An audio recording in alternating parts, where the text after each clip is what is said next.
Welcome to the Flow Tracy Money Trader Commentary. This is Owen Tracy recording, and it is 2:48 p.m. and that is Central Time. Today is July 12th, and today being Friday, it's the big picture long-term audio and video for the various different asset classes.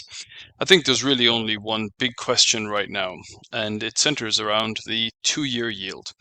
Is this a top? And if it is a top, then it's going to be very beneficial for everything that relies on low interest rates to prosper. If this is not a peak and it is simply a medium-term trend pause before we see much higher levels, then it's going to be disastrous for those types of companies that rely on low interest rates. So we've certainly had a lot of movement in the markets this week.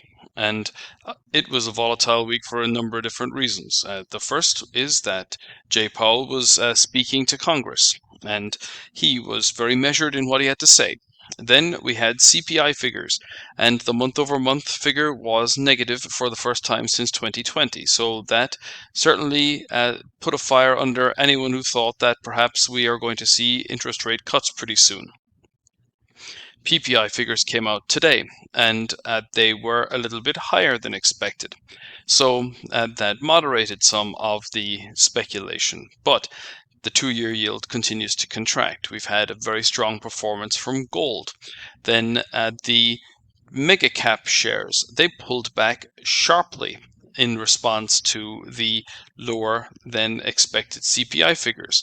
Now that's a little bit of a puzzle, because these are the kinds of companies that had done exceptionally well, and they were able to achieve their phenomenal size because they were the best at leveraging the access to free, cheap money over a long period of time.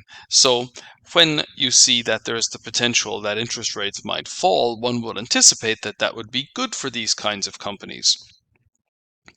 But of course, one thing that has arrived is that now they have more competition for capital, because all of those companies that had been doing particularly badly started to attract interest because there was some pricing in of the potential that rates might decline, and that siphoned some of the money away from the mega caps. And of course, the most important thing about any really significant momentum move is that they need to continue to pull money in from every available potential source.